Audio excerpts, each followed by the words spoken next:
This is day 39 of our daily LeetCode question series, and today's question is minimum swaps to group all ones together to.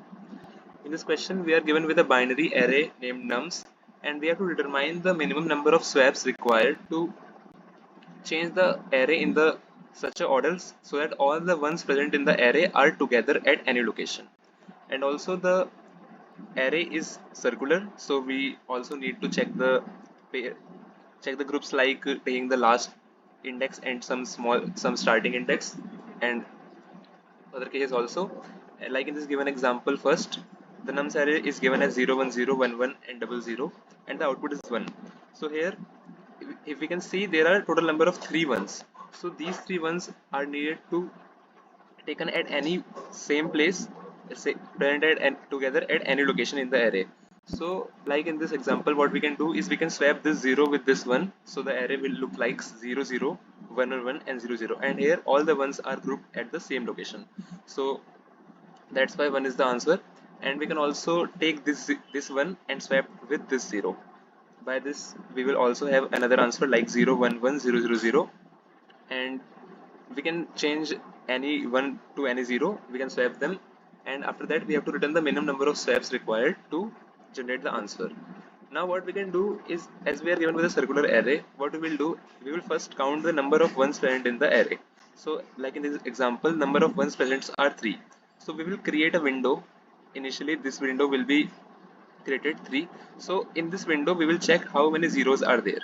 So if there are 2 zeros, we need to swap 2 zeros to create our answer. So in this case the number of swaps will be 2. After that we will increment our ith pointer from the starting, and we will also increment our jth pointer, and the next window will be this window from index 1 to 4.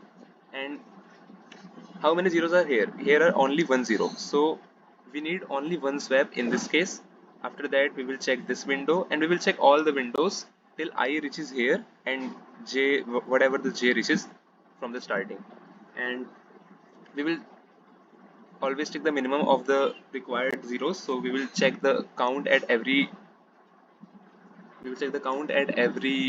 window, and we will take the minimum of all them to return as our answer. Okay, so let's try to code for that. So let's declare some variables. Integer n equals to nums dot size, the size. Let's take I equals to 0 for iterating. Let's take j to create our window. Initially let's take answer as int max because we have to take the minimum of them,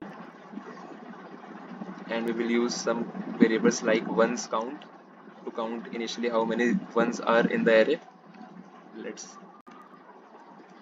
0 and current zeros in the given window, so let's also take it as 0.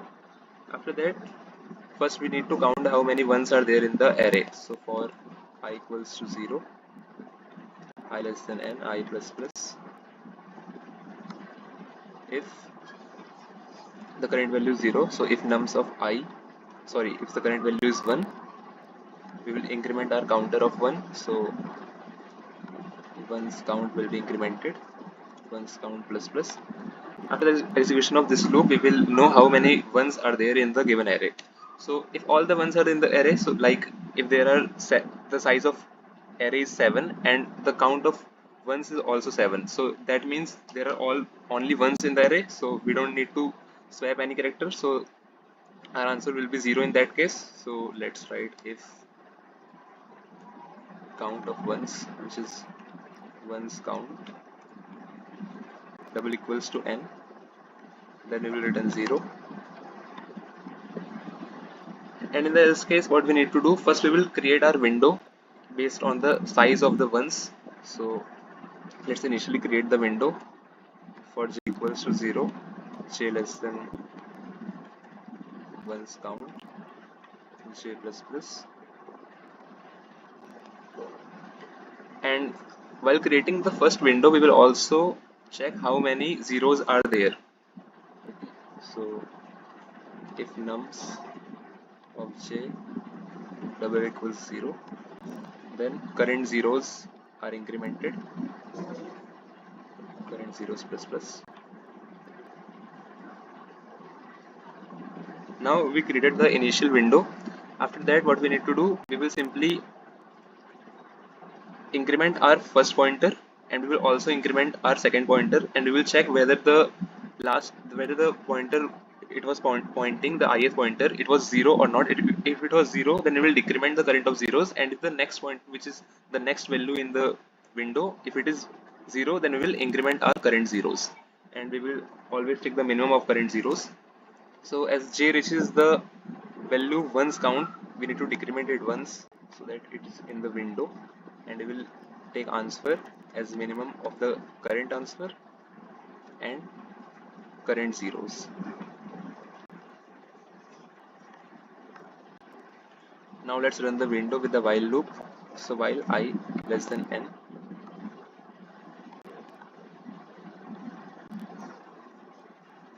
now we need to increment the ith pointer. I is at the starting and j is at the last index of the window. So before incrementing the ith pointer, we will check whether the last value was 0 or not, and if the last value was 0, we need to decrement our current 0 counter. So if last value was 0, if nums of I double equals to 0, current zeros will be decremented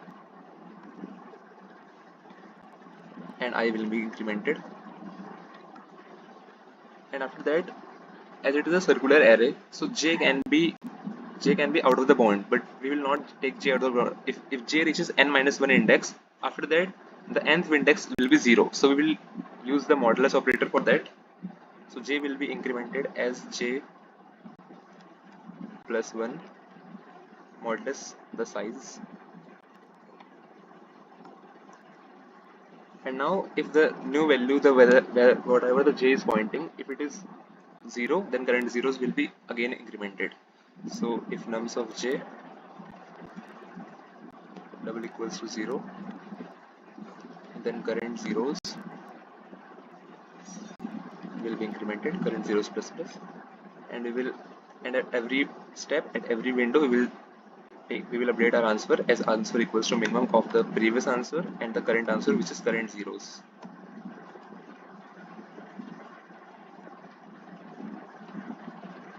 Finally, after the execution of the while loop, we will return our answer. Let's try to run this. Okay, I did something wrong. Return answer. Nums of j is j plus 1 modulus n, I plus plus, current zeros minus. Okay, what's wrong? J equals to 0, j less than 1 is count.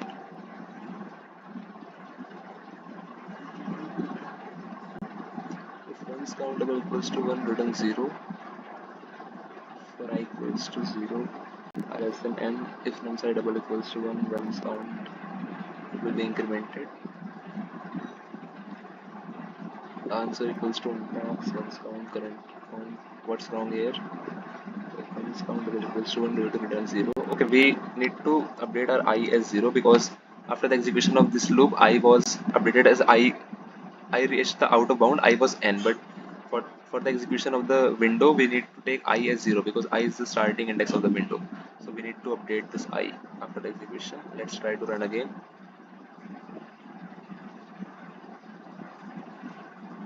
Okay, let's submit the code. So the code is accepted. Thank you for watching.